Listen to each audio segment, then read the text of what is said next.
Recording is on. ಆ,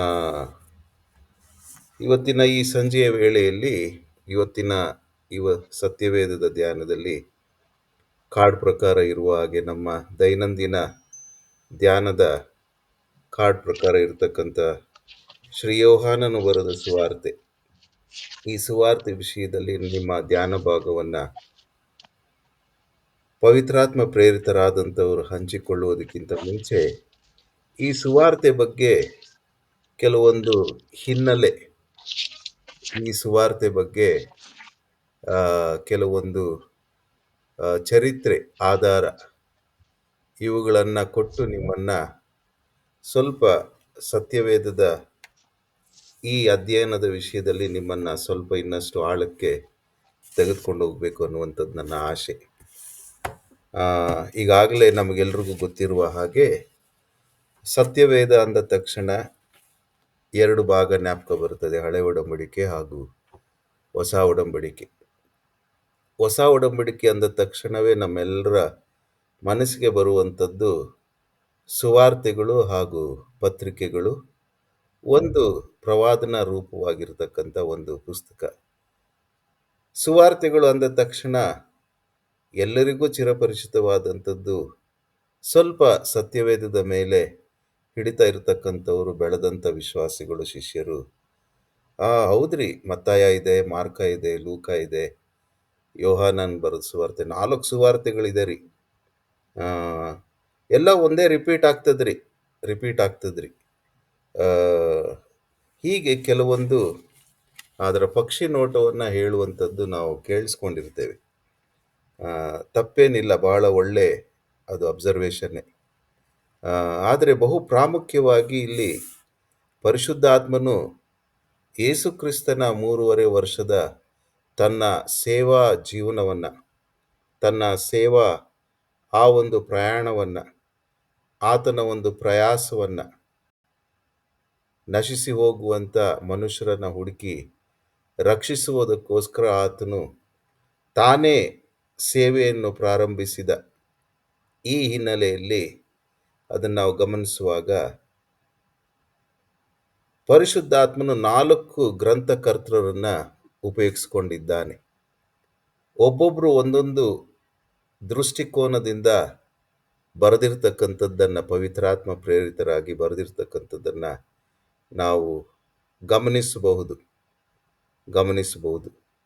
ಎರಡನೇ ಒಂದು ಬಹು ಪ್ರಾಮುಖ್ಯವಾದಂಥ ವಿಷಯ, ಯಾಕೆ 4 ಗ್ರಂಥಕರ್ತರನ್ನು ಪರಿಶುದ್ಧಾತ್ಮನು ಪ್ರೇರೇಪಿಸಿ ಉಪಯೋಗಿಸಿಕೊಂಡು ಯೇಸು ಕ್ರಿಸ್ತನ ಜೀವನವನ್ನು 4 ಬಾರಿ ಅದನ್ನು ಬರೆಸಿಟ್ಟಿದ್ದಾನೆ ಅನ್ನುವಂಥದ್ದು ಕೂಡ ನೋಡುವಾಗ ಅದಕ್ಕಿರ್ತಕ್ಕಂಥದ್ದು, ಯಾಕೆ ಇದನ್ನು ಹೇಳ್ತಾ ಇದ್ದೀನಿ ಎಂಬುದಾಗಿ ನೀವು ನಿಮ್ಮಷ್ಟಕ್ಕೆ ನೀವೇ ಪ್ರಶ್ನೆಗಳನ್ನು ಹಾಕಿಕೊಂಡ್ರೆ, ಯಾಕೆ ಅಭ್ಯಣ್ಣ ಅಥವಾ ಅಭ್ಯಂಕರ್ ಈ ರೀತಿ ಹೇಳ್ತಿದ್ದಾರೆ ಎಂಬುದಾಗಿ ನಿಮ್ಮ ಮನಸ್ಸಿಗೆ ಪ್ರಶ್ನೆ ಬರುವುದಾಗಿದ್ದರೆ, ಇದಕ್ಕೆ ಒಂದು ಬಹಳ ಬಲವಾದಂಥ ಆತ್ಮಿಕ, ಆಧ್ಯಾತ್ಮಿಕ, ಪ್ರವಾದನ ರೂಪವಾಗಿರ್ತಕ್ಕಂಥ ಒಂದು ಬಲವಾದಂಥ ಕಾರಣ ಇದೆ. ನೋಡಿ, ಸತ್ಯವೇದದಲ್ಲಿ ಪ್ರತಿಯೊಂದೊಂದು ವಾಕ್ಯಗಳು ಕೂಡ ಹೇಳಲ್ಪಟ್ಟಿರ್ತಕ್ಕಂಥದ್ದನ್ನು ನೆರವೇರಿಸುವಂಥ ಒಂದು ಸಂಪೂರ್ಣತೆಯ ಒಂದು ಸಂಕೇತವಾಗಿ ಕಾಣಿಸಿಕೊಳ್ಳುವಂಥ ವಾಕ್ಯಗಳಿಂದ ಒಳಗೊಂಡಿರುವಂಥದ್ದಾಗಿದೆ. ಇಲ್ಲದಿದ್ದರೆ ಸತ್ಯವೇದ ಸುಳ್ಳೆಂಬುದಾಗಿ ಅದನ್ನು ಜನರು ಪರಿಗಣಿಸಿಬಿಡ್ತಾರೆ.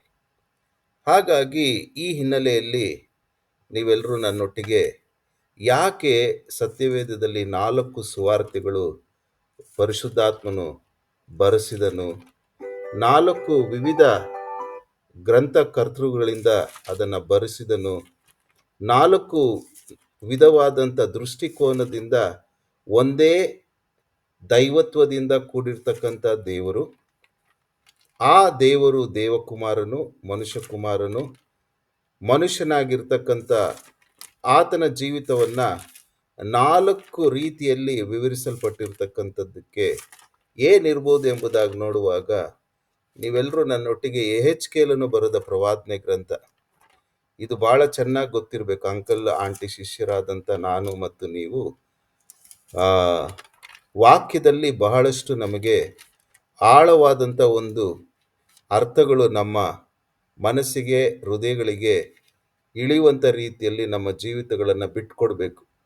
ಇದು ಅವರ ಬಹಳ ಒಂದು ಹೃದಯದ ಆಶೆ ಆಗಿತ್ತು.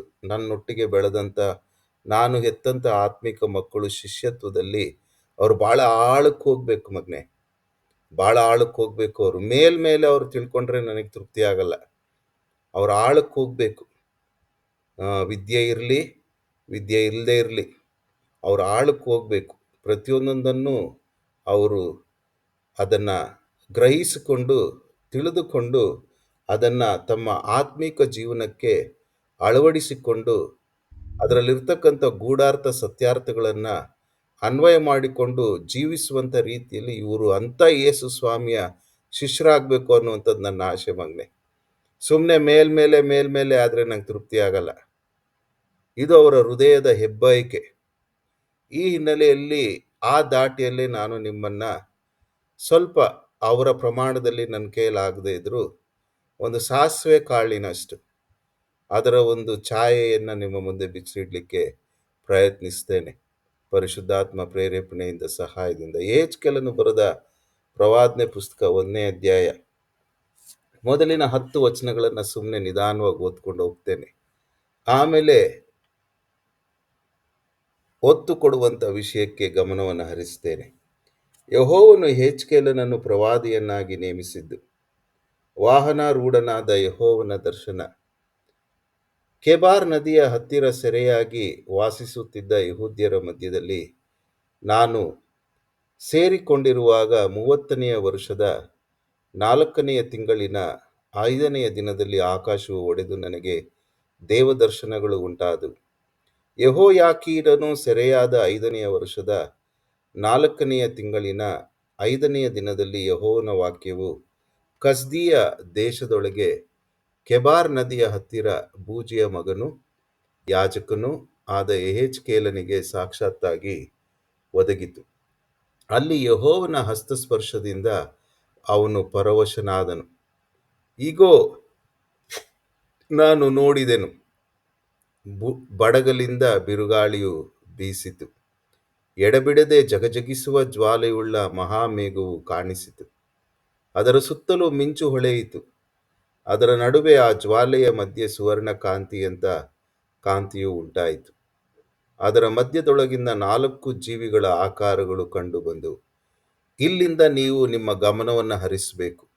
ಯಾಕೆ ಪರಿಶುದ್ಧಾತ್ಮನು ವಾಕ್ಯಗಳನ್ನು ಬರೆಸುವಾಗ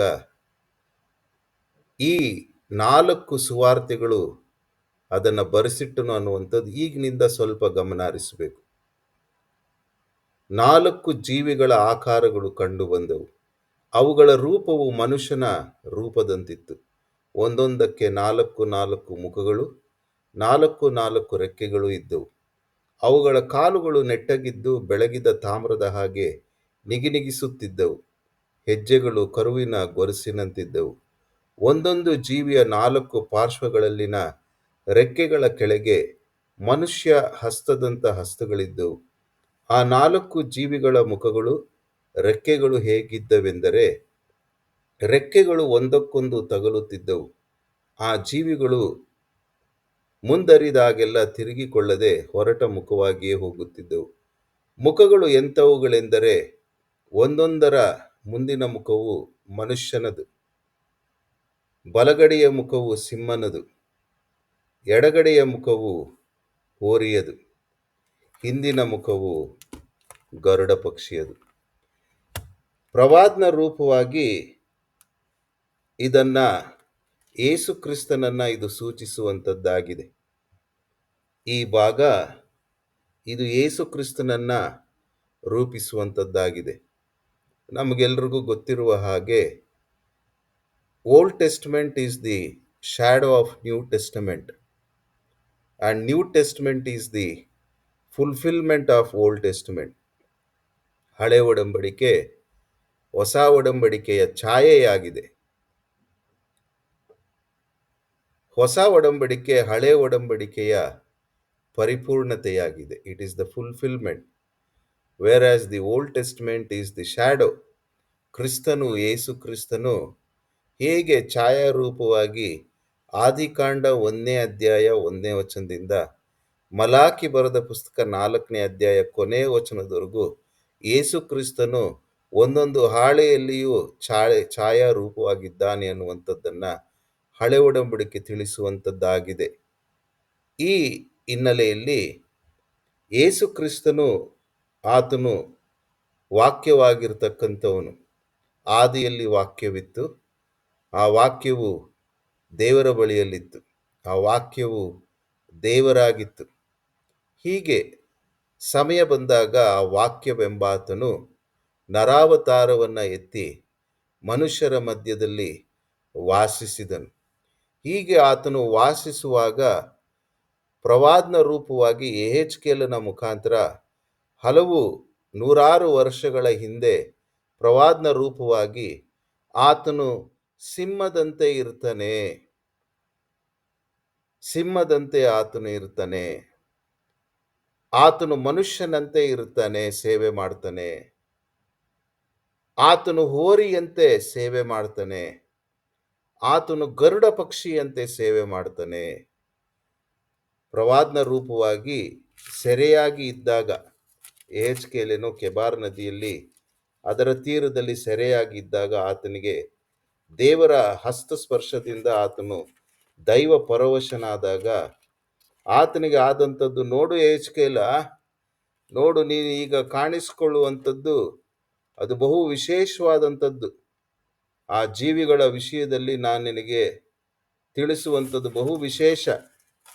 ಹೀಗೆ ಹೇಳ್ಕೊಂಡು ಹೋಗ್ತಾ ನೋಡುವಾಗ 4 ರೀತಿಯಲ್ಲಿ ಯೇಸು ಕ್ರಿಸ್ತನು ಈ ಕಾರಣದಿಂದ ಈ ಪ್ರವಾದನೆಯನ್ನ ನೆರವೇರಿಸುವುದಕ್ಕೋಸ್ಕರ ಪರಿಶುದ್ಧಾತ್ಮನು ಕ್ಲುಪ್ತ ಕಾಲಗಳಲ್ಲಿ ಆತನ ಶಿಷ್ಯನಾದಂಥ ಮತ್ತಾಯನನ್ನ, ಆತನ ಶಿಷ್ಯನಾದಂಥ ಯೋಹಾನನನ್ನ ಆರಿಸಿಕೊಂಡು 2 ಮುಖಗಳಲ್ಲಿ ಬರೆಸಿಟ್ಟಿದ್ದಾನೆ. ಮಾರ್ಕನು ಹಾಗೂ ಲೂಕನು ಯೇಸು ಕ್ರಿಸ್ತನ ಶಿಷ್ಯರಲ್ಲ, ಯೇಸು ಕ್ರಿಸ್ತನ ಶಿಷ್ಯರಲ್ಲ. ಮತ್ತಾಯ 12 ಜನ ಪ್ರಮುಖ ಶಿಷ್ಯರಲ್ಲಿ ಮತ್ತಾಯನು ಹಾಗೂ ಯೋಹಾನನು ಯೇಸು ಕ್ರಿಸ್ತನ ಶಿಷ್ಯರು ತಾನು ಶಿಷ್ಯರನ್ನಾಗಿ ಆದುಕೊಂಡಂಥದ್ದು.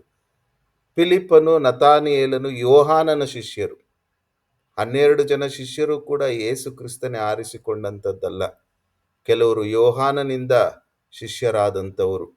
ಯೇಸು ಕ್ರಿಸ್ತನು ಸೇವೆಯನ್ನು ಪ್ರಾರಂಭ ಮಾಡುವುದಕ್ಕಿಂತ ಮುಂಚೆ ಯೋಹಾನನ ಆಗಲೇ ಸೇವೆಯನ್ನು ಪ್ರಾರಂಭಿಸಿದ್ದ. ಶಾರೀರಿಕವಾಗಿ ಆತನು ಮನುಷ್ಯನಾಗಿ, ಯೋಹಾನನು 6 ತಿಂಗಳು ಯೇಸು ಕ್ರಿಸ್ತನಿಗಿಂತ ದೊಡ್ಡವನಾದುದರಿಂದ he attained the age of public maturity, voice ಬಂದಂಥದ್ದು ಆತನ 6 ತಿಂಗಳು ಮುಂಚೆ. ಯಾಕಂದರೆ ಅವನ 6 ತಿಂಗಳು ಮುಂಚೆ ಹುಟ್ಟಿದಂಥದ್ದು ಎಲಿಜಬೆತಳ ಹೊಟ್ಟೆಯಲ್ಲಿ.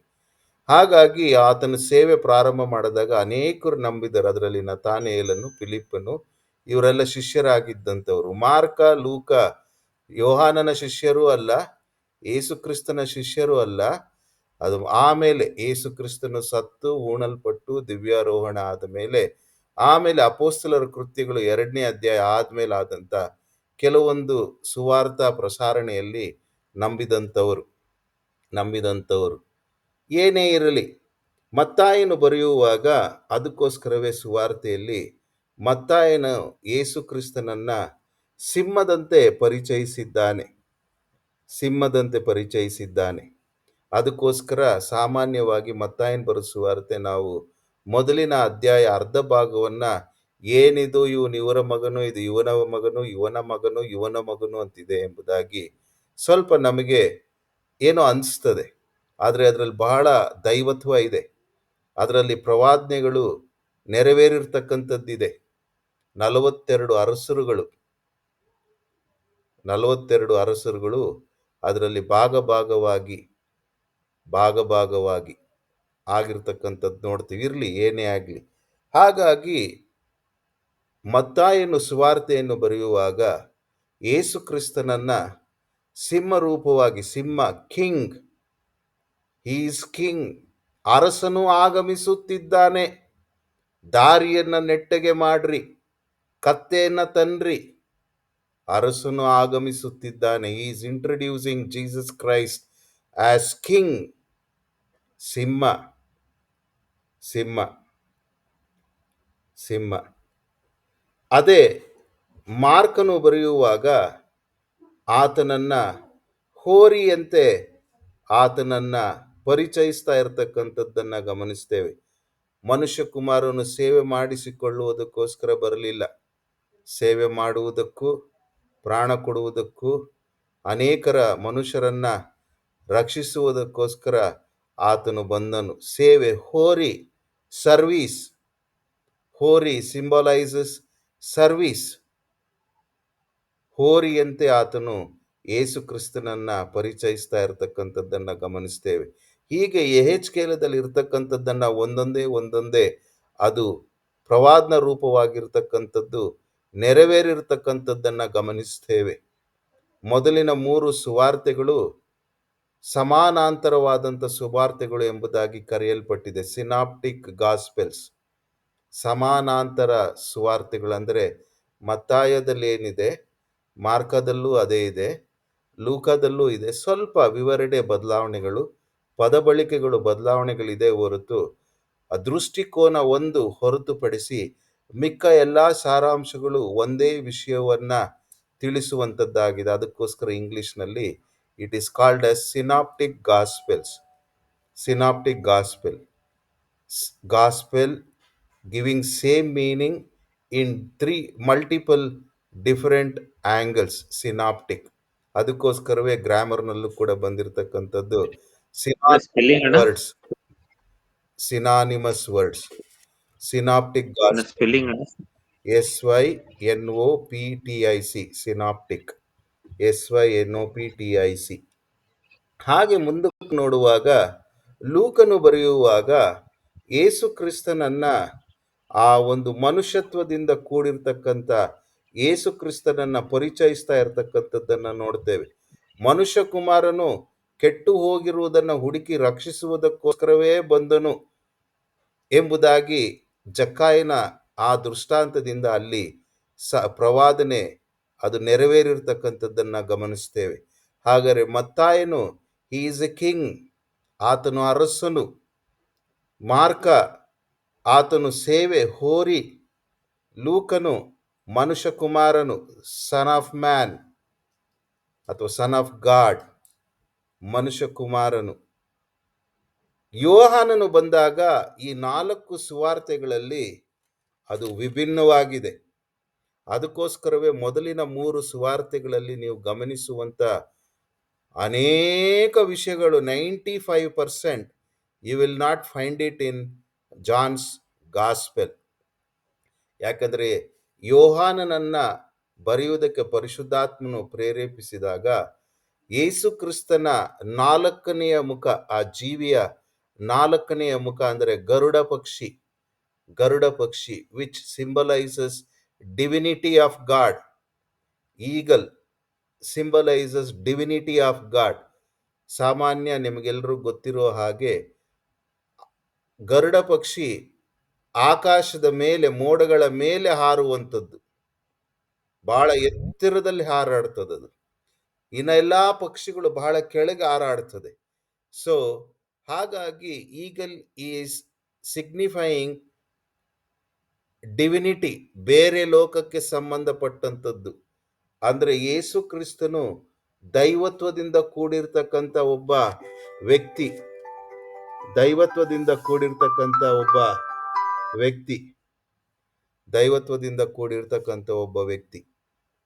ಇದನ್ನ ಆತನು, ಅದಕ್ಕೋಸ್ಕರವೇ ಇಡೀ ಯೋಹಾನನ ಬರೆದ ಸುವಾರ್ತೆ ಆತನು ದೇವರು, ದೈವತ್ವದಿಂದ ಕೂಡಿರುವಂಥವನು, ಆತನು ಸೃಷ್ಟಿಕರ್ತನು, ಮೊದಲಿಂದಲೂ ಇದ್ದಂಥವನು, ಆದಿಯಿಂದಲೂ ಇದ್ದಂಥವನು, ಆದಿಗೆ ಮೊದಲಿಲ್ಲ, ಅವನಿಗೆ ಕೊನೆ ಇಲ್ಲ. ಅದಕ್ಕೋಸ್ಕರವೇ is the alpha and omega. Greek ಭಾಷೆಯಲ್ಲಿ ಆಲ್ಫಾ ಬಿಗಿನಿಂಗ್, ಒಮೇಗಾ ಎಂಡ್, ಕೊನೆ ಇಲ್ಲ. ದೈವತ್ವ, ನಾನು ನನ್ನ ತಂದೆಯು ಒಂದೇ ಆಗಿದ್ದೇವೆ, ನನ್ನ ತಂದೆಯು ಮಾಡುವಂಥ ಕೆಲಸಗಳನ್ನೇ ನಾನು ಕೂಡ ಮಾಡ್ತೇನೆ. He is demonstrating the divinity of Christ. Christ. ಹೀಗೆ 4 ಸುವಾರ್ತೆಗಳು.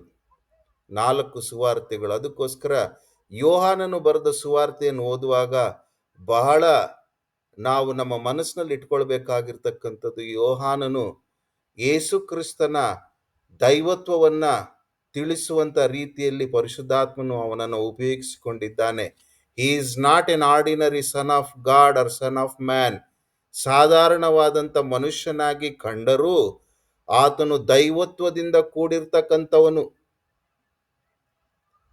ಆತನು ದೇವರು, ಆತನು ಸ್ವತಃ ದೇವರು, ಆತನು ಆದಿ ಸಂಭೂತನು. ಆತನನ್ನು ಯಾರೂ ಉಂಟು ಮಾಡಲಿಲ್ಲ. ಆತನಲ್ಲಿ ಬೆಳಕಿದೆ. ಆ ಬೆಳಕು ಲೋಕಕ್ಕೆ ಬೆಳಕಾಗಿತ್ತು. ಕತ್ತಲು ಆ ಬೆಳಕನ್ನು ಮುಸುಕಲಿಲ್ಲ. ಹೀಗೆ ಆತನು ವಿವರಿಸ್ಕೊಂಡು ಹೋಗ್ತಾನೆ. ಇದು ನಿಮ್ಮ ಮನಸ್ಸಿನಲ್ಲಿ ಇದು ಅಚ್ಚಿನಂತೆ ಇರಬೇಕು.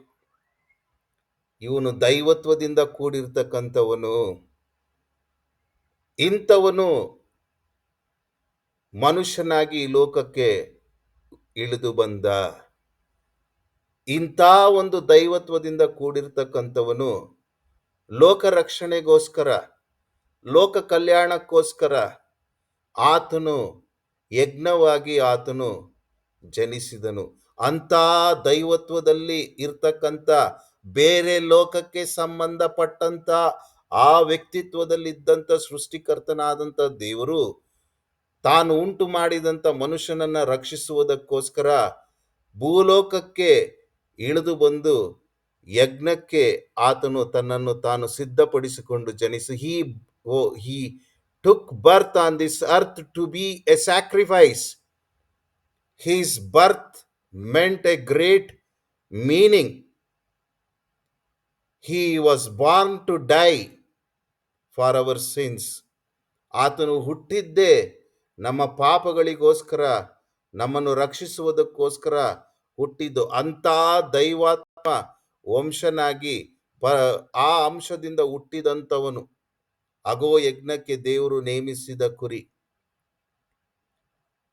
ಇದು ನಮ್ಮ ಮನಸ್ಸಿನಲ್ಲಿರಬೇಕು.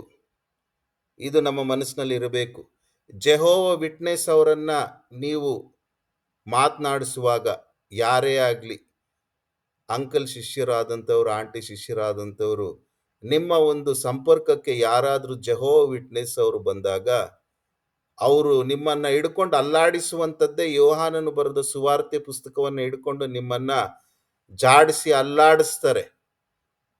ಅಲ್ಲಾಡಿಸ್ತಾರೆ. ಕೆಲವೊಂದು ಪದಬಳಿಕೆಗಳನ್ನು ಹಿಡ್ಕೊಂಡು ಅಲ್ಲಾಡಿಸ್ತಾರೆ. ಕಂಗಾಲಾಗಬಾರದು.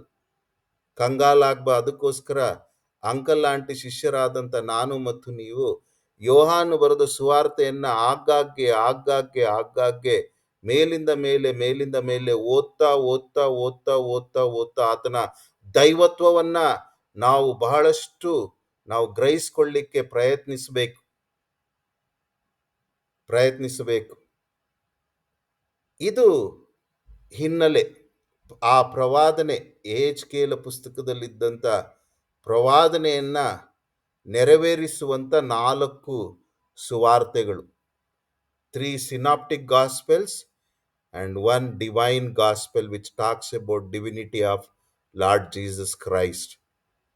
One talks about humanity, one talks about his service, one talks about his kingship. ದಾವೀದನ ವಂಶದಿಂದ ಹುಟ್ಟುತ್ತಾನೆ. ಹೀಗೆ ಒಂದೊಂದು ನೆರವೇರಿರುವಂಥದ್ದನ್ನ ಗಮನಿಸ್ತೇವೆ. ಈಗಾಗಲೇ ನೋಡಿದ ಹಾಗೆ ಬರೆದಂಥವನು ಯೇಸು ಕ್ರಿಸ್ತನ ಶಿಷ್ಯನಾದಂಥ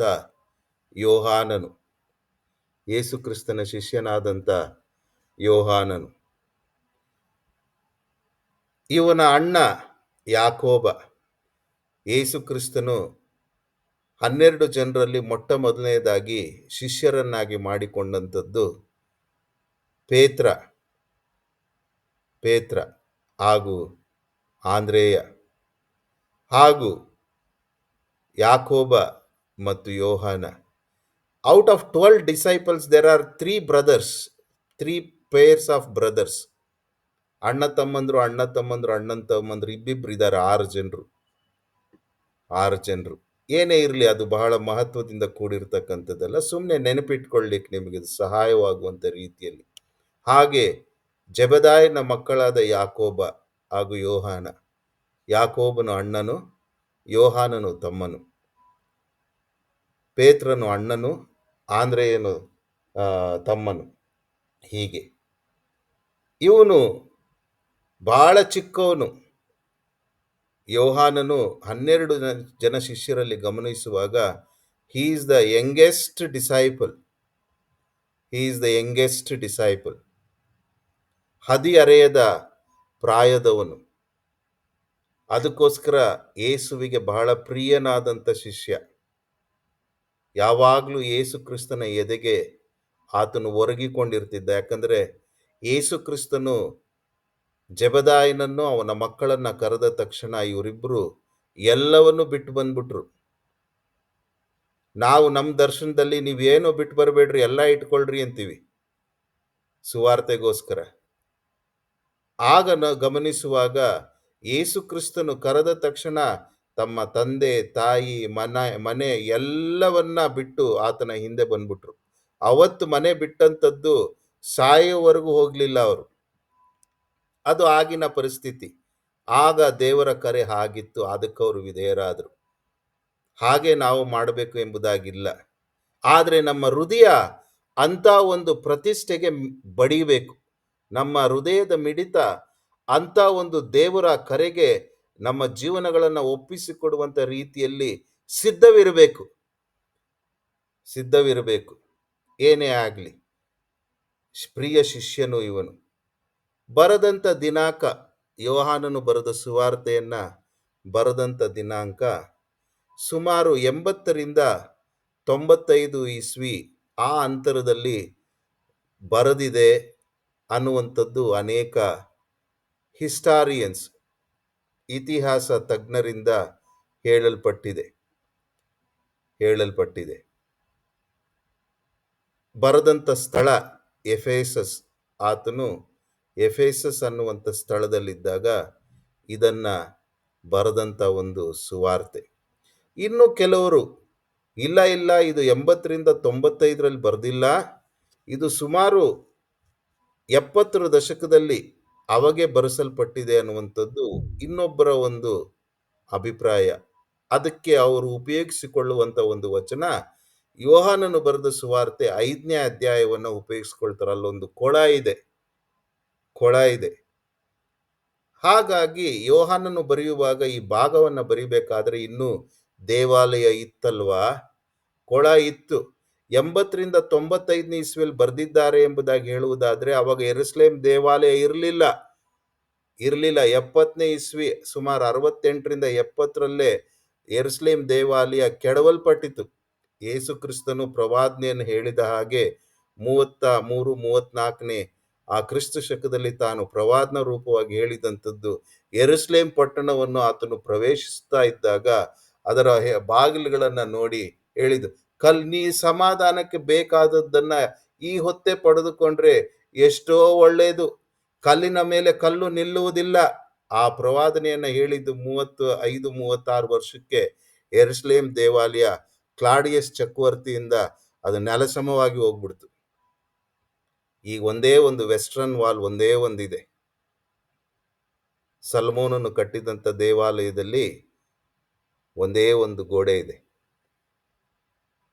ಹಾಗಾಗಿ 2 ಅಭಿಪ್ರಾಯಗಳಿದೆ. ಏನೇ ಆದರೂ ಇಸ್ವಿ ನಮಗೆ ಪ್ರಾಮುಖ್ಯ ಅಲ್ಲ, ಆದರೆ ಅದರ ಸತ್ಯಾಂಶ ನಮಗೆ ಬಹಳ ಪ್ರಾಮುಖ್ಯ. 80ರಿಂದ 95 ಎಂಬುದಾಗಿ ನೀವು ಅಂದ್ಕೊಳ್ಬೋದು, 70ರಲ್ಲಿ ಬರೆದಿದೆ ಎಂಬುದಾಗಿಯೂ ಅಂದ್ಕೊಳ್ಬೋದು. ನಿಮ್ಮ ಪರಿಸ್ಥಿತಿಗೆ ತಕ್ಕಂತೆ ನಿಮಗೆ ಮನಸ್ಸಿಗೆ ಸಮಾಧಾನವಾಗುವಂಥ ರೀತಿಯಲ್ಲಿ ಇಸ್ವಿಯನ್ನು ಸುಮ್ಮನೆ ಗಮನದಲ್ಲಿ ಇಟ್ಕೊಂಡ್ರೆ ಸಾಕು. ಒಟ್ಟಿನಲ್ಲಿ ಬರೆದಿರ್ತಕ್ಕಂಥದ್ದು ನಿಜ. ಇವನು ಯಾರು? ಇವನು ಯಹೂದಿ. ಒಂದು ಗಮನಿಸಿ ನಾವು ನೋಡುವಾಗ ಯೇಸು ಕ್ರಿಸ್ತನ ಶಿಷ್ಯರೆಲ್ಲರೂ ಯಹೂದಿಗಳು. ಅದಕ್ಕೆ ಬೇರೆ ಕಾರಣಗಳಿದೆ. ಎಲ್ಲರೂ ಯಹೂದಿಗಳು. ವೃತ್ತಿ ಜೀವನದಲ್ಲಿ ನೋಡುವಾಗ ಅವರು ಬೆಸ್ತರು, ಮೀನು ಹಿಡಿಯುವವರು. ಇದನ್ನು ಬರೆಯುವಾಗ ಯಾವ ವಿಷಯವನ್ನ ಆತನು ಬಹಳ ಪ್ರಾಮುಖ್ಯವಾಗಿ ತನ್ನ ಗಮನದಲ್ಲಿಟ್ಕೊಂಡು ಪವಿತ್ರಾತ್ಮ ಪ್ರೇರಿತನಾಗಿ ಬರೆದಿದ್ದಾನೆ ಎಂಬುದಾಗಿ ನೀವು ಕೇಳುವುದಾಗಿದ್ರೆ, ಈತನು ದೇವಕುಮಾರನು ಅನ್ನುವಂಥದ್ದನ್ನ ಗಮನದಲ್ಲಿಟ್ಕೊಂಡು ಆ ದೈವತ್ವವನ್ನ ಸೂಚಿಸುವಂತ ರೀತಿಯಲ್ಲಿ ಬರೆದಿದ್ದಾನೆ. ಎರಡನೇದು, ಮನುಷ್ಯರ ರಕ್ಷಣೆಯನ್ನ ಗಮನದಲ್ಲಿಟ್ಟುಕೊಂಡು ದೇವರ ದೈವತ್ವದ ಮುಖಾಂತರ ಆತನು ಬರೆದಿದ್ದಾನೆ. ಇವನು ಈಗಾಗಲೇ ನಾನು ತಿಳಿಸಿದ ಹಾಗೆ ಬಹಳ ಪ್ರಿಯನು ಇವನು ಯೇಸು ಕ್ರಿಸ್ತನಿಗೆ. ಅದನ್ನ ನೀವು 13ನೇ ಅಧ್ಯಾಯ 23ನೇ ವಚನದಲ್ಲಿ ನೋಡ್ತೀರಿ, 19ನೇ ಅಧ್ಯಾಯ 26ನೇ ವಚನದಲ್ಲಿ ನೋಡ್ತೀರಿ, 20ನೇ ಅಧ್ಯಾಯ 2ನೇ ವಚನದಲ್ಲಿ ನೋಡ್ತೀರಿ, 21ನೇ ಅಧ್ಯಾಯ 7 ಮತ್ತು 20ನೇ ವಚನದಲ್ಲಿ ನೋಡ್ತೀರಾ. 13, 23, 19, 26, 22, 21, 7 ಮತ್ತು 20 ಇಷ್ಟು ವಚನಗಳನ್ನ ನೀವು ತಿರುಗಿ ಹಾಕಿದರೆ ಅಲ್ಲಿ ಇವನು ಯೇಸು ಕ್ರಿಸ್ತನಿಗೆ ಬಹಳ ಪ್ರಿಯನು ಅನ್ನುವಂಥದ್ದು ನಿಮಗೆ ಗೊತ್ತಾಗ್ತದೆ. ಇಡೀ ಯೋಹಾನನು ಬರೆದ ಸುವಾರ್ತೆಗೆ ಬಹಳ ಪ್ರಾಮುಖ್ಯವಾದಂಥ ಕೇಂದ್ರ ಬಿಂದುವಿನಂತೆ ಇರ್ತಕ್ಕಂಥ ಒಂದು ವಚನ ಯಾರಾದರೂ ಒಬ್ಬರು ದಯಮಾಡಿ ಓದಬೇಕೆಂಬುದಾಗಿ ಪ್ರೀತಿಯಿಂದ ಕೇಳ್ಕೊಳ್ತೇನೆ. ಯೋಹಾನ್ ಬರೆದ ಸುವಾರ್ತೆ 20ನೇ ಅಧ್ಯಾಯ 31ನೇ ವಚನ. ಯೋಹಾನ್ನ ಬರೆದ ಸುವಾರ್ತೆ 20ನೇ ಅಧ್ಯಾಯ 31ನೇ ವಚನ ಪ್ರಾಮುಖ್ಯವಾದಂಥ ವಚನ. The central verse of John's gospel which talks about divinity, the purpose, the length and breadth of John's Gospel is reflected in chapter 20, verse 31. ದಯಮಾಡಿ ಯಾರಾದರೂ ಒಬ್ರು ಓದ್ತೀರಾ? ದೇವಕುಮಾರನಾದ ಕ್ರಿಸ್ತನೆಂದು ನೀವು ಆದರೆ ಯೇಸು ದೇವಕುಮಾರನಾದ ಕ್ರಿಸ್ತನೆಂದು ನೀವು ನಂಬುವಂತೆಯೂ ನಂಬಿ ಆತನ ಹೆಸರಿನ ಮೂಲಕವಾಗಿ ಜೀವವನ್ನು ಪಡೆದುಕೊಳ್ಳುವಂತೆಯೂ ಇಷ್ಟೆಲ್ಲ ಬರೆದಿದೆ. 1ನೇ ಅಧ್ಯಾಯದಿಂದ ಇಲ್ಲಿಯವರೆಗೂ ಬರೆದಿರ್ತಕ್ಕಂಥದ್ದು ಎಲ್ಲವೂ ಏನೆಂಬುದಾಗಿ ನೋಡುವುದಾಗಿದ್ರೆ, ದೇವಕುಮಾರನಾದ ಕ್ರಿಸ್ತನೆಂದು ನೀವು ನಂಬುವಂತೆಯೂ. Nobody believes, Jehovah witness will not believe, son of man they will, son of God they will not believe. ನಂಬೇಕು. ಜೆಹೋವಾ ವಿಟ್ನೆಸ್ ಅರ್ಧ ಸತ್ಯ, ತ್ರಯೇಕತ್ವದಲ್ಲಿ ಬರೀ ಒಂದನ್ನ ಮಾತ್ರ ಇಟ್ಕೊಂಡಿದ್ದಾರೆ. 2ನೇ ತ್ರಯೇಕತ್ವ ಹಾಗೂ 3ನೇ ತ್ರಯೇಕತ್ವವನ್ನು ಅವರು ಬಿಟ್ಬಿಟ್ಟಿದ್ದಾರೆ. ಅದಕ್ಕೋಸ್ಕರ ಪ್ರಸಂಗಿಯಲ್ಲಿ ಹೇಳುವ ವಾಕ್ಯ, ಅತಿ ವ್ಯಾಸಂಗ ದೇಹಕ್ಕೆ ಆಲಸ್ಯ. ಅತಿ ವ್ಯಾಸಂಗ ಮಾಡದಿರು, ನಿನ್ನ ದೇಹಕ್ಕದು ಆಲಸ್ಯ. ದೇವಕುಮಾರನೆಂದು ನಂಬುವಂತೆಯೂ ನಂಬಿ ಆತನ ಹೆಸರಿನ ಮೂಲಕವಾಗಿ ಜೀವವನ್ನ. ಅದಕ್ಕೋಸ್ಕರವೇ ಭೂಲೋಕದಲ್ಲಿ ಕೊಡಲ್ಪಟ್ಟಿರ್ತಕ್ಕಂಥ ಬೇರೆ ಯಾವ ನಾಮದಲ್ಲಿಯೂ ನಮಗೆ ಹೆಸರಿಲ್ಲ, ರಕ್ಷಣೆ ಇಲ್ಲ. ಕೇವಲ ಆತನ ನಾಮದಿಂದ ಮಾತ್ರ, ಆತನ ನಾಮವನ್ನು ಹೇಳಿಕೊಳ್ಳುವವರೆಲ್ಲರಿಗೂ ರಕ್ಷಣೆ ಉಂಟಾಗುವುದು. This is the central verse. Central verse. ಪ್ರತಿ ಒಂದೊಂದು ಪುಸ್ತಕಕ್ಕೂ ಒಂದು very hinged verse, central verse. ಅದ್ರ ಮೇಲೆ ಅವು ವಿವಿಧ ರೀತಿಯಲ್ಲಿ ಸತ್ಯಾರ್ಥಗಳನ್ನು ಹರಡಿಕೊಂಡಿರ್ತಕ್ಕಂಥದ್ದನ್ನು ಗಮನಿಸಬಹುದು. ಇದು ಬಹಳ ಪ್ರಾಮುಖ್ಯವಾದಂಥ ವಚನ.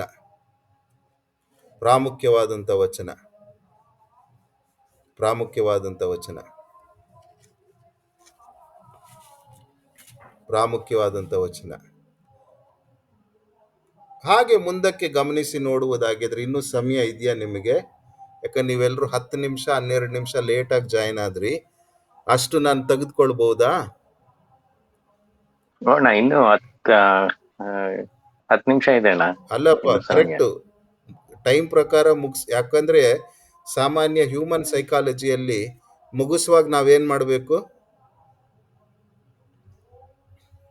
ಕರೆಕ್ಟ್ ಟೈಮ್ ಮುಗಿಸ್ಬೇಕಂತಾನೆ ಅಣ್ಣ. ಸ್ಟಾರ್ಟ್ ಮಾಡೋದು ಅರ್ಧ ಗಂಟೆ ಲೇಟ್ ಆದ್ರೂ ಪರವಾಗಿಲ್ಲ, ಮುಗ್ಸೋದು ಮಾತ್ರ ಕರೆಕ್ಟ್ ಟೈಮ್ ಮುಗಿಸ್ಬೇಕು, ಅದು ಕರೆಕ್ಟ್ ಟೈಮ್ ಹ್ಯೂಮನ್ ಮುಗಿಸ್ಬೇಕು. ಸೈಕಾಲಜಿ. ಅದಕ್ಕೋಸ್ಕರ ನಿಮ್ಮನ್ನು ಕೇಳ್ತಾ ಇದ್ದೀನಿ ಎಲ್ರನ್ನು, ಒಂದು 10-12 ನಿಮಿಷ ಎಲ್ಲರೂ ಲೇಟಾಗಿ ಜಾಯ್ನ್ ಆಗಿದ್ದರಿಂದ ಅಷ್ಟನ್ನ ನಾನು ತೆಗೆದುಕೊಳ್ಬೋದಾ ಎಕ್ಸ್ಟ್ರಾ, ಅಂದರೆ 7:10, 7:12 ಅಥವಾ 7:15 ಹೋಗ್ಬೋದಾ ಅಂತ. ಮುರಳಿ ಹೋಗ್ಬೋದಾ? ಹೋಗ್ಬೋದು ಥ್ಯಾಂಕ್ ಯು. ನೆಕ್ಸ್ಟ್ ಟೈಮ್ ಇಂದ ಎಲ್ಲರೂ ಕರೆಕ್ಟ್ ಜಾಯ್ನ್ ಆಗ್ಬೇಕ್ರಿ. ಅವಾಗ ನಾನು ಸ್ಟ್ರೆಚ್ ಮಾಡಲ್ಲ. ಒಂದ್ ವೇಳೆ ಸ್ಟ್ರೆಚ್ ಮಾಡಿದ್ರೆ ಪ್ರೀತಿಯಿಂದ ಸಹಕರಿಸ್ರಿ, ನೋವು ತಿನ್ಬೇಡ್ರಿ, ಯಾಕಂದ್ರೆ ಒಳ್ಳೇದಕ್ಕೋಸ್ಕರ ಸೇರ್ತಾ ಇರ್ತಕ್ಕಂಥದ್ದು. ಹಾಗಾಗಿ ಯೋಹಾನನು 2ನೇ ಮುಖದಲ್ಲಿ ನೋಡುವಾಗ ಪ್ರಾಮುಖ್ಯ ವಚನ 20ನೇ ಅಧ್ಯಾಯ 31ನೇ ವಚನ ಆಗಿದ್ರೆ, ಇನ್ನೊಂದು ಮುಖದಲ್ಲಿ ಆತನು ಬಹಳಷ್ಟು ಅಲ್ಲಿ ಸಮರ್ಥಿಸ್ತಾ ಇರ್ತಕ್ಕಂಥದ್ದು ಯೇಸು ಕ್ರಿಸ್ತನನ್ನ. ಇವನು ಅಭಿಷಕ್ತನು, ಈ ಕೆಲಸಕ್ಕೋಸ್ಕರವೇ ಇವನು ಹುಟ್ಟಿದಂಥದ್ದು, ಈ ಕೆಲಸಕ್ಕೋಸ್ಕರವೇ ಈತನು ಜನರ ಮಧ್ಯದಲ್ಲಿ ವಾಸಿಸಿದನು. He is the ordained one. ಇದೇ ಆ ಯಜ್ಞ, ಬೇರೆ ಇನ್ಯಾವ ಯಜ್ಞನೂ ಇಲ್ಲ. ಅದರಲ್ಲಿ ಬಹಳ ಸುವಾರ್ತೆ ಇದೆ. ಅಭಿಷಕ್ತನು ಎಂಬುದಾಗಿ ಆತನು ಪರಿಚಯಿಸ್ತಾ ಇರತಕ್ಕಂಥದ್ದನ್ನ ನೋಡ್ತೇವೆ.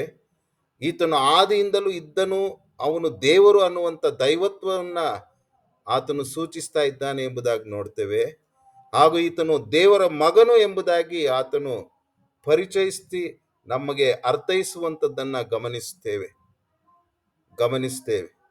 ಹಾಗೂ ಸಾಕ್ಷ್ಯಾಧಾರಗಳಿಂದ ಆತನು ಯೇಸು ಕ್ರಿಸ್ತನ ಒಟ್ಟಿಗೆ ಬಹಳಷ್ಟು ನಿಕಟವಾಗಿ, ಬಹಳ ಹತ್ತಿರವಾಗಿ ಆತನ ಜೊತೆಯಲ್ಲಿ he was part of the inner circle. ಪೇತ್ರ, ಯಾಕೋಬ, ಯೋಹಾನ, they were part of the inner circle out of 12 disciples. ಹಾಗಾಗಿ ಆತನ ಹೃದಯದ ಮಿಡಿತ ಯೋಹಾನನಿಗೆ ಚೆನ್ನಾಗಿ ಗೊತ್ತಾಗಿತ್ತು.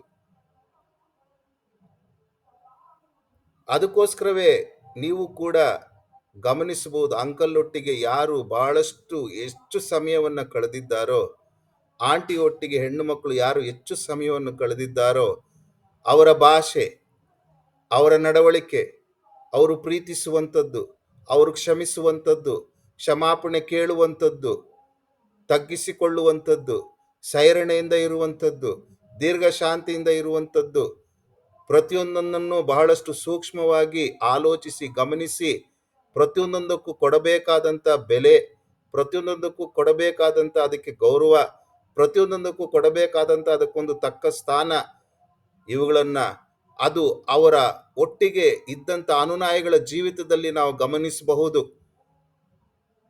ಗಮನಿಸಬಹುದು. ಹಾಗೆ ಯೋಹಾನನು ಕೂಡ ಬಹಳ ಹತ್ತಿರವಾಗಿ ಯೇಸು ಕ್ರಿಸ್ತನೊಟ್ಟಿಗೆ ಜೀವಿಸಿದ್ದರಿಂದ ಆತನಿಗೆ ಚೆನ್ನಾಗಿ ಗೊತ್ತಾಗಿತ್ತು, ಈತನು ದೈವತ್ವದಿಂದ ಕೂಡಿರ್ತಕ್ಕಂಥವನು. ಅದನ್ನ ಅನೇಕ ಆಧಾರಗಳಿಂದ, ಪುರಾವೆಗಳಿಂದ ಆತನು ಸಾಬೀತುಪಡಿಸಿರ್ತಕ್ಕಂಥದ್ದು, ಪ್ರಾಮುಖ್ಯವಾದಂಥ ಅಂಶಗಳನ್ನು ಆತನು ಯೋಹಾನ್ ಬರೆದ ಸುವಾರ್ತೆಯಲ್ಲಿ ಆತನು ಪರಿಚಯಿಸಿರುವಂಥದ್ದನ್ನು ಗಮನಿಸ್ತೇವೆ. ಅದರಲ್ಲಿ ಮೊದಲನೇದು 7 ಪ್ರಮುಖವಾದಂಥ ಚಿಹ್ನೆಗಳಿಂದ, ಸಾಕ್ಷ್ಯಾಧಾರಗಳಿಂದ ಈತನೇ ದೇವಕುಮಾರನು, ಈತನೇ ಆ ಅಭಿಷಕ್ತನು ಅನ್ನುವಂಥದ್ದನ್ನ ಸಾಬೀತುಪಡಿಸಿರುವಂಥದ್ದನ್ನ ನೋಡಬಹುದು. 7 ಪ್ರಮುಖ ಚಿಹ್ನೆಗಳು. ಅದನ್ನು ಮುಂದಿನ ವಾರಗಳಲ್ಲಿ ನಾನು ಒಂದೊಂದೇ ನಾನು ಅದನ್ನು ನಿಮಗೆ ವಿವರಿಸಲಿಕ್ಕೆ ಆತ್ಮನ ಪ್ರೇರೇಪಣೆಯಿಂದ, ಆತ್ಮಭಾವದಿಂದ ತಿಳಿಸಲಿಕ್ಕೆ ಪ್ರಯತ್ನಿಸ್ತೇನೆ. ಎರಡನೇದು 7 ಪ್ರಮುಖ ಒಂದು ಸಂದೇಶಗಳು ಅಥವಾ ಬೋಧನೆಗಳು ಅಥವಾ ಸಂವಾದಗಳು. ಮೂರನೇದು ನಾನೇ ಮಾರ್ಗವು, ಸತ್ಯವು, ಜೀವವು, ನಾನೇ ಬೆಳಕು,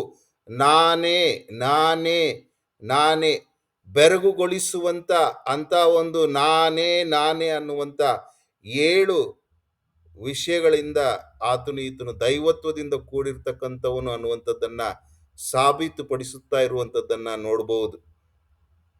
ಹಾಗೂ ಅಂತಿಮವಾಗಿ ಈತನು ಸತ್ತು ಹೂಣಲ್ಪಟ್ಟು ಪುನರುತ್ಥಾನ ಹೊಂದಿದ ಯೇಸು ಎಂಬುದಾಗಿ ಸಾಬೀತುಪಡಿಸುವಂಥದ್ದನ್ನು ನೋಡ್ತೇವೆ. ಇದನ್ನು ನೋಡ್ತೆ 4 ವಾರ ಅಂದರೆ ಸುಮಾರು ನನಗೆ 8 ಗಂಟೆಗಳು ಸಿಗ್ತದೆ. 8 ಗಂಟೆಯಲ್ಲಿ ಇಷ್ಟನ್ನು ಕವರ್ ಮಾಡ್ಲಿಕ್ಕೆ ನನ್ನ ಕೈಯಲ್ಲಿ ಕಷ್ಟ ಆಗ್ಬೋದು, ಆದರೆ ಪ್ರಯತ್ನಿಸ್ತೇನೆ. ಈ ರೀತಿಯಾಗಿ ನಾನು ಪ್ರತಿಯೊಂದೊಂದು ಬೈಬಲ್ ಸ್ಟಡಿಯನ್ನು ಬುಧವಾರ ಹಾಗೂ ಶನಿವಾರ ಇದನ್ನು ಈ ರೀತಿಯಾಗಿ ನಿಮಗೆ ಆಧ್ಯಾತ್ಮಿಕ ಒಂದು ಪೋಷಣೆಯನ್ನು ಕೊಟ್ಟು ಬೆಳೆಸುವುದಕ್ಕೆ ಪ್ರಯತ್ನಿಸ್ತೇನೆ. ನನಗೋಸ್ಕರವೂ ಪ್ರಾರ್ಥನೆ ಮಾಡ್ರಿ. ಕೊನೆಯದಾಗಿ ಇವತ್ತಿನ ಅಂಶದಲ್ಲಿ ನಾವು ನೋಡುವಾಗ ಇಡೀ ಸುವಾರ್ತೆಯನ್ನು ಆತನು 2 ಪ್ರಾಮುಖ್ಯವಾದಂಥ ಒಂದು ವಿಷಯಗಳನ್ನು ಮನಸ್ಸಿನಲ್ಲಿ ಇಟ್ಕೊಂಡು ಬರೆದಿದ್ದಾನೆ. ಮೊದಲಿನ 12 ಅಧ್ಯಾಯಗಳನ್ನು ಆತನ ಅವತಾರವನ್ನು ಸೂಚಿಸುವಂಥ ಯೇಸು ಕ್ರಿಸ್ತನ ವ್ಯಕ್ತಿತ್ವದ ಮೂಲಕ ಆತನು ಮಾನವ ರೂಪದಲ್ಲಿ ಹೇಗೆ ಆಗಮಿಸಿದನು, ಆತನ ಅವತಾರದ ಬಗ್ಗೆ, ಆತನ ವ್ಯಕ್ತಿತ್ವದ ಬಗ್ಗೆ ಸೂಚಿಸುವಂಥ ಮೊದಲಿನ 12 ಅಧ್ಯಾಯಗಳಾದರೆ, ಮಿಕ್ಕ 13ರಿಂದ 21 ಅಧ್ಯಾಯಗಳು ಯೇಸು ಕ್ರಿಸ್ತನು ಶಿಷ್ಯರನ್ನಾಗಿ ಹೇಗೆ ಮಾಡಬಹುದು ಅನ್ನುವಂಥ ಹಿನ್ನೆಲೆಯಲ್ಲಿ ಗಮನ ಹರಿಸುವಂಥದ್ದನ್ನು, ಹೇಗೆ ಯೇಸು ಕ್ರಿಸ್ತನ ಶಿಷ್ಯರಾಗಿ ಇವರು ಜೀವಿಸಬೇಕು ಅನ್ನುವಂಥದ್ದನ್ನು ಗಮನದಲ್ಲಿಟ್ಕೊಂಡು ಬರೆಯಲ್ಪಟ್ಟಿರ್ತಕ್ಕಂಥದ್ದನ್ನು ನಾವು ಗಮನಿಸಬಹುದು. ಇಷ್ಟು ಯೋಹಾನನು ಬರೆದ ಸುವಾರ್ತೆಯ ಬಗ್ಗೆ ನಿಮಗೆ ಹಿನ್ನೆಲೆ. ಈಗ ಯಾರಾದರೂ ಒಬ್ಬರು ನಿಮ್ಮ ಧ್ಯಾನದ ಅನ್ವಯವನ್ನು ನೀವು ಹಂಚ್ಕೊಳ್ಬೇಕೆಂಬುದಾಗಿ ಪ್ರೀತಿಯಿಂದ ಕೇಳ್ಕೊಳ್ತೇನೆ. ನಿಮ್ಮ ಧ್ಯಾನದ ಅನ್ವಯ.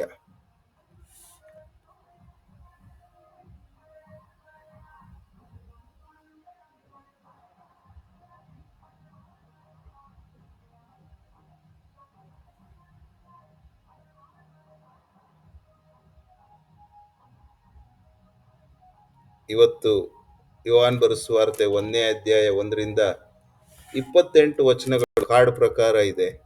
ಏನು ಇವತ್ತು ನೀವು ಧ್ಯಾನ ಮಾಡಿದ್ರಿ? ಇವತ್ತು ದೇವ್ರು ನಿಮ್ಮ ಹತ್ರ ಏನು ಮಾತನಾಡ್ದ?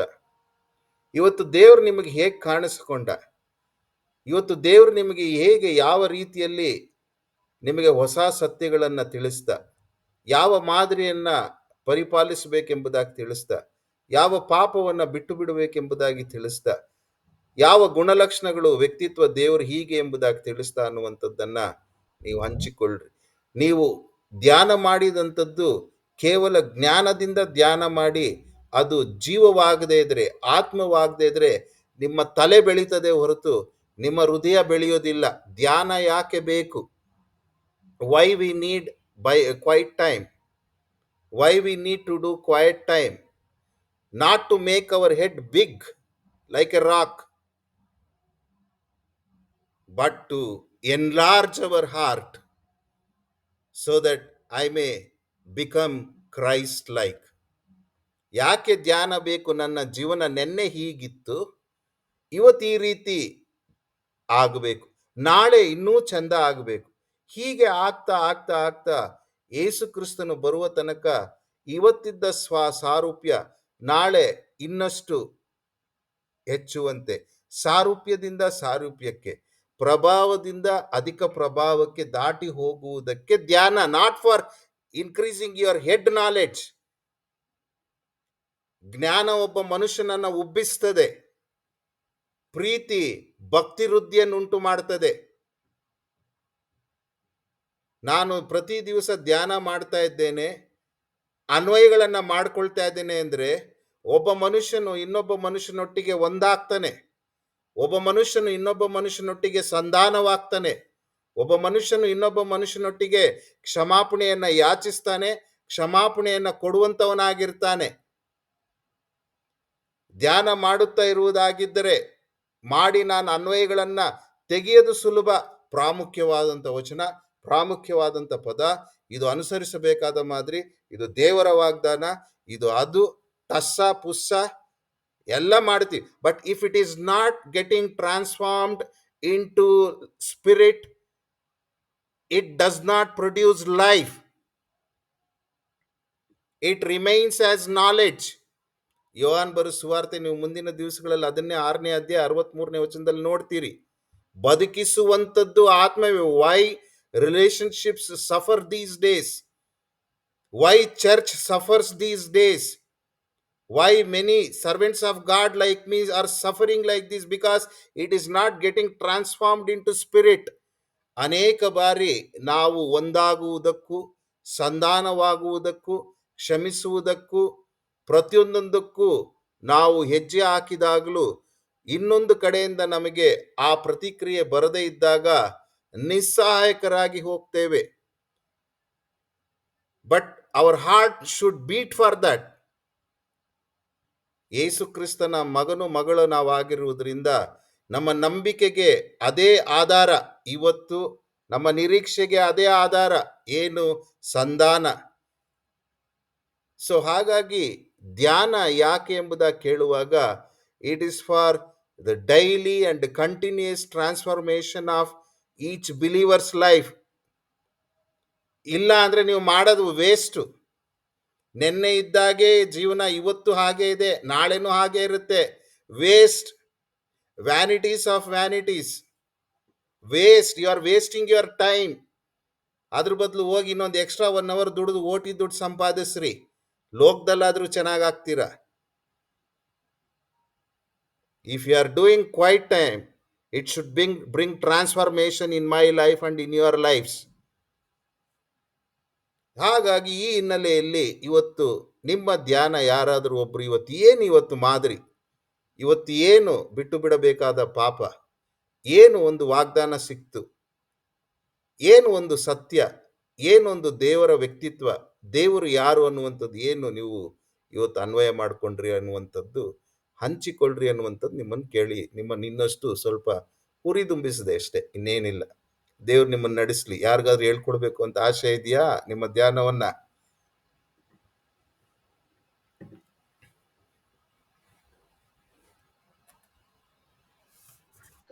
ನೀವು ಹೇಳುತ್ತೆ ಫುಲ್ ನೋಟ್ಸ್ ಮಾಡ್ಕೊಂಡ್ಬಿಟ್ಟಿದ್ದೀರ ಅಷ್ಟಿದೆ ಇವತ್ತು. ನೋಟ್ಸ್. ಧ್ಯಾನ ಯಾರಾದ್ರೂ ಒಬ್ರು 5 ಜನರು ಒಂದೊಂದು ಅನ್ವಯ ಹೇಳ್ರಿ. ಇವತ್ತು ನೀವು ಧ್ಯಾನ ಮಾಡಿರೋದು ಒಬ್ರು ಅನುಸರಿಸಬೇಕಾದ ಮಾದರಿ ಹೇಳ್ರಿ, ಒಬ್ರು ಬಿಟ್ಟು ಬಿಡಬೇಕಾದ ಪಾಪ, ಅಥವಾ ಒಬ್ರು ತಿಳಿದುಕೊಳ್ಳಬೇಕಾದಂಥ ಸತ್ಯ, ಒಬ್ರು ದೇವರ ವಾಗ್ದಾನ, ಒಬ್ರು ದೇವರು ಯಾರು ಅದನ್ನ ವ್ಯಕ್ತಿತ್ವ ಅಥವಾ ಗುಣಲಕ್ಷಣ. ಒಬ್ಬರಿಂದ ಒಬ್ಬರಿಗೆ ಆತ್ಮೀಕ ಬೆಳವಣಿಗೆ. ಈ ರೀತಿ ನಾವು ಕೂಡಿ ಬಂದು ಸೇರುವಂಥದ್ದು. ಒಬ್ಬರ ಧ್ಯಾನವನ್ನ ಒಬ್ರು ಹಂಚಿಕೊಳ್ಳುವಾಗ ಇನ್ನೊಬ್ರಿಗೆ ಅದರಿಂದ ಬೆಳವಣಿಗೆ ಅಷ್ಟೇ, ಇನ್ನೇನಿಲ್ಲ ರೀ. ನೀವು ಮಾಡಿದಿರೋ ಮಾಡಿಲ್ಲೋ ಅನ್ನುವಂಥದ್ದು ಚೆಕ್ ಮಾಡ್ಲಿಕ್ಕಲ್ಲ. ಹೇಗೂ ದೇವ್ರು ನಿಮ್ಮನ್ನ ಆಶೀರ್ವದಿಸ್ಲಿ, ದೇವ್ರು ನಿಮ್ಮನ್ನು ಬಲಪಡಿಸ್ಲಿ. ಇಷ್ಟೊತ್ತು ಕೇಳಿಸ್ಕೊಂಡಿದ್ರಿಂದನೇ if you are all overwhelmed by this, then I will not disturb any one of you to share your quiet time applications. But may God lead you abundantly in the following days. ದೇವ್ರು ನಿಮ್ಮನ್ನು ಆಶೀರ್ವದಿಸಲಿ, ಬಲಪಡಿಸಲಿ. ನಾವು ಮುಗಿಸಿಕೊಳ್ಳುವುದಕ್ಕಿಂತ ಮುಂಚೆ ಯಾರಾದರೂ ಒಬ್ರು ಆತ್ಮೀಕವಾಗಿ ಕೇಳಿಸಿಕೊಂಡಿರುವಂಥ ಆಧಾರದ ಮೇಲೆ ಅನ್ವಯಾರ್ಥವಾಗಿ ನೀವು ಪ್ರಾರ್ಥನೆಯೊಂದಿಗೆ ನಮ್ಮೆಲ್ಲರನ್ನು ನೀವು ನಡೆಸಬೇಕೆಂಬುದಾಗಿ ಪ್ರೀತಿಯಿಂದ ಕೇಳ್ಕೊಳ್ತೇನೆ. Thank you.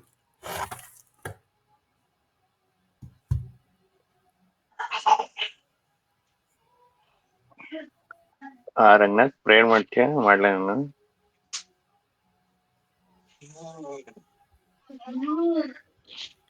ರಂಗನಾಥ್ ಬೆಳಿಗ್ಗೆ ಮಾಡಿದ್ರು, ಮಾಡ್ಲಿ? ನಾನ್ ಮಾಡ್ತೀನಿ ಅಂಕಲ್, ನಾನ್ ಮಾಡ್ತೀನಿ ಅಂಕಲ್. ಮಾಡಿಪ್ಪ. Thank you.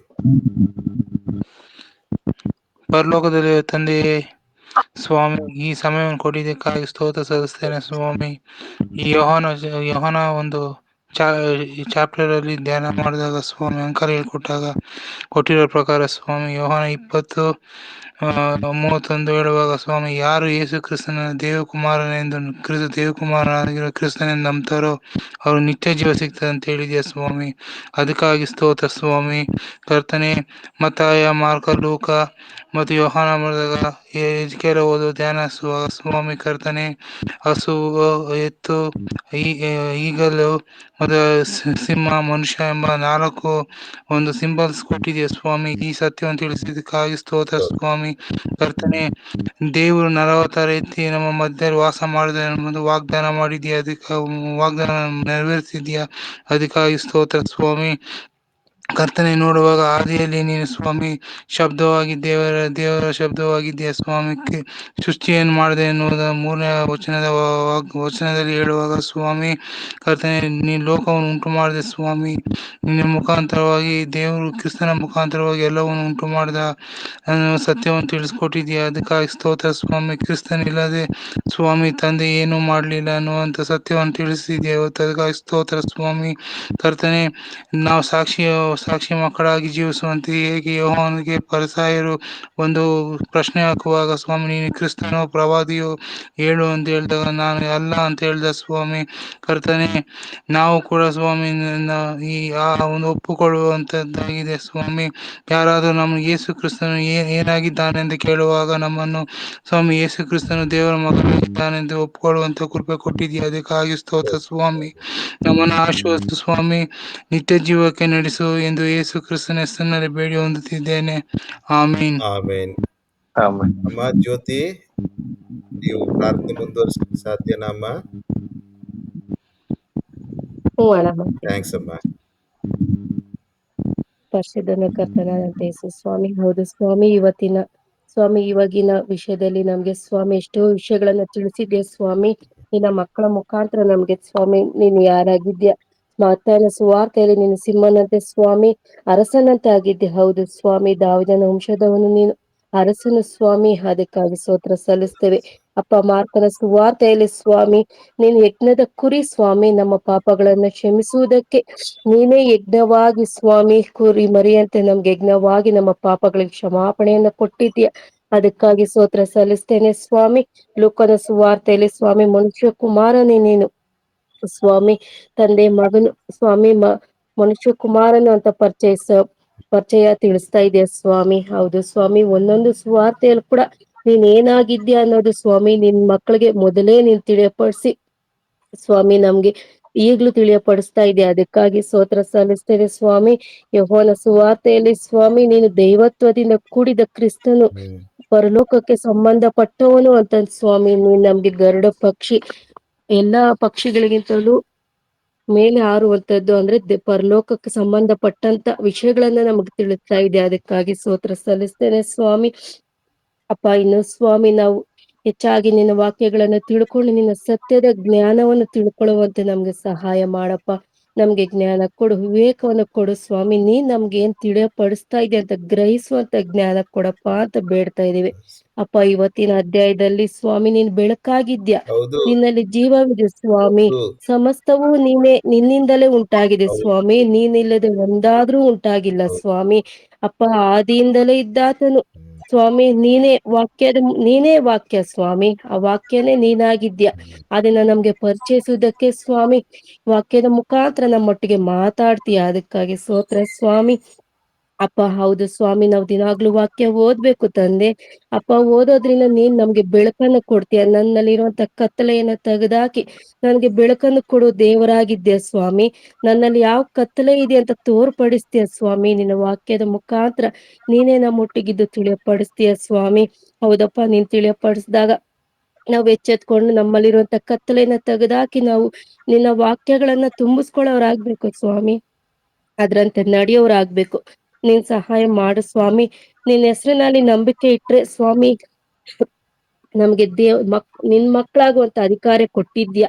ಹೌದು ಸ್ವಾಮಿ. ಹೌದಪ್ಪ. ಅಪ್ಪ, ನಿನ್ ಹೆಸರಿನಲ್ಲಿ ನಾವು ನಂಬಿಕೆ ಇಟ್ಟಿದ್ದೇವೆ ಸ್ವಾಮಿ.